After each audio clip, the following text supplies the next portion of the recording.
আজ কিছু কথা বলবো মেয়েদেরকে নিয়ে।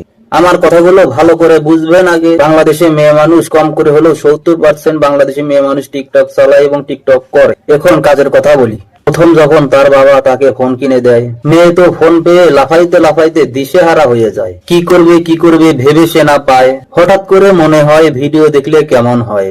তার ফোনে যে এমবি ভরে দিয়েছিল তার বাবা, তা তো শেষ। এখন যে তার ফোনে এমবি নেই, সে তো তার বাবার কাছে চাইতেও পারে না। কি করবে ভেবে সে না পায়। হঠাৎ করে তার মাথায় একটা বুদ্ধি বের হয়। আমি আগে আমার আম্মুর ফোন চালাইতাম, তখন কিছু পোলাপান জ্বালাইতো আমায়। তখন তো ফোন ছিল না, হয়নি কথা বলা। ফোন যখন হাতে আসে মিস কল লাগাই একটা। এখন কিন্তু আসল কথা বলবো বন্ধু। সে তখন ফোন হাতে নিয়ে একটা মিস কল দিল, ছেলেটাও ব্যাক করলো। সে ফোনটা রিসিভ করে কিছু না বলে চুপ করে কানে ধরে বসে আছে। উপর থেকে ছেলেটা ফোন দিয়ে বলতেছে, হ্যালো, কে আপনি? কথা বলতেছেন না কেন? মেয়েটা তো ফোন হাতে নিয়ে চুপ করে বসে আছে, কোনো সাড়া নাই। হঠাৎ করে ফোনটা কেটে দিল। আপনারা তো জানেন ছেলে মানুষ কিরকম, যদি পায় একটা মিস কল, আর যদি কোনো মেয়ে হয় তাহলে তো কাজ হয়েছে। ছেলেটা আবারও একটু পরে মেয়েটাকে ফোন দিয়েছে।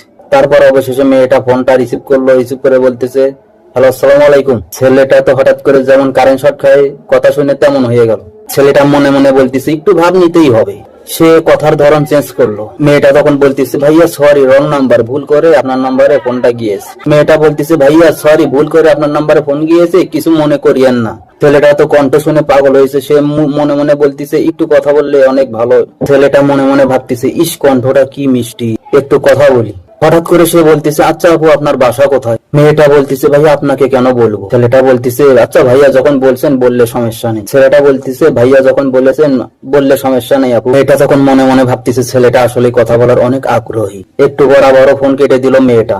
ছেলেটার সেই মাথা গরম, আবারও সে ফোন দিল। বলতেছে, আচ্ছা আপনি ফোন কেটে দিলেন কেন? মেয়েটা তখন বলতেছে, আপনাকে চিনি না জানি না, কথা বলবো কেন? ছেলেটা তখন জিজ্ঞেস করলো, আচ্ছা আপু আপনি কি করেন? মেয়েটা বলতেছে, আমি কিছু করি না, লেখাপড়া করি। সে বলতেছে, কোন ক্লাসে পড়েন? সে বলতেছে, আমি 9-এ পড়ি। ছেলেটা তখন বলতেছে, আচ্ছা আপনি কি রিলেশন করেন? মেয়েটা বলতেছে, না, আমি তো কারোর সঙ্গে রিলেশন প্রেম প্রীতি করি না। মেয়েটা তখন বলতেছে, আমি যদি প্রেম প্রীতি রিলেশন কারোর সঙ্গে করি, আপনার সমস্যা কোথায়? ছেলেটা তখন বলতেছে, না, আমার কোনো সমস্যা নেই, আমার কিসের সমস্যা? ছেলেটা বলতেছে, যদি একটু বলতেন আপনি রিলেশন কারোর সঙ্গে করেন কিনা, সত্যি করে যদি বলতেন তাহলে একটু ভালো লাগতো। মেয়ে মানুষ যখন প্রথম প্রেমে পড়ে তখন কিন্তু তারা অনেক সরল সোজা হয়ে যায়। মেয়ে তখন বলতেছে, না ভাইয়া, আমি প্রেম করি না। ছেলেটা আবারও বলতেছে, আপনি কি করেন? সেই কথা বলে মেয়েটা ফোনটা কেটে দিল। মেয়েটা তখন অনেক খুশি হলো, কারণ ছেলেটা তখন বারবার সেই মেয়েটাকে ফোন দিচ্ছে, সেই জন্য মেয়েটা অনেক খুশি। আর মেইন কথা হলো, মেয়েটা তো শুধু এমবি তোলার জন্য এত কিছু করতেছে, আর তো ছেলেটা কত সিরিয়াসলি ভাবতেছে যে এমন করতে করতে 2 দিন পার হলো, তাদের মধ্যে সুন্দর একটা সম্পর্ক তৈরি হলো। হঠাৎ করে ছেলেটা মনে মনে ভাবতেছে, এমন করে যদি কথা বলি আমার ফোনের টাকা তো সব শেষ। ছেলেটা তখন হঠাৎ করে একটা বুদ্ধি বের করলো। ছেলেটা তখন মেয়েটাকে বললো, আচ্ছা আপনার হাতের ফোনটা কি টাচ ফোন? তখন মেয়েটা বললো, হ্যাঁ এটা টাচ। ছেলেটা তখন মনে মনে ভাবতেছে, ও সেটাই তো আমি চাইতে। মেয়েটাও তখন মনে মনে ভাবতেছে, এইবার কাজ হবে। তখন ছেলেটা বলতেছে, আপনার যে টাচ ফোন আগে বলবেন না? মেয়েটা তখন বলতেছে, বললে কি করতেন? ছেলেটা তখন বলতেছে, আরে বোকা, বোঝো না, আপনাকে এমবি কিনে দেব। মেয়েটা তখন বলতেছে যে না, লাগবে না। ছেলেটা তখন বলতেছে, দেখো, মিনিট দিয়ে কথা বললে আমার অনেক টাকা খরচ হয়, তাছাড়া আমরা যদি এমবি দিয়ে কথা বলি আমাদের অনেক টাকা ছাড় হবে। মেয়েটা তখন আবারও ভাবতেছে, এটার জন্যই তো এত কিছু।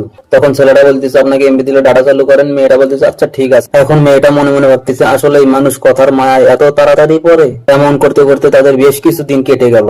হঠাৎ করে মেয়েটার সাথে যোগাযোগ বন্ধ হয়। ছেলেটা অনেক চেষ্টা করার পরেও তাকে আর লাইনে পায়নি। ছেলেটার কারণে মেয়েটার বাবা তার ফোন মেয়েটার ফোন তার বাবা নিল, কারণ হচ্ছে মেয়েটা পরীক্ষায় রেজাল্ট খারাপ করেছে। তাই রেজাল্টটা কেন খারাপ করলো আপনারা বের করেন বন্ধুরা। ভিডিওতে দেখা হবে আপনাদের সাথে, ভালো থাকবেন।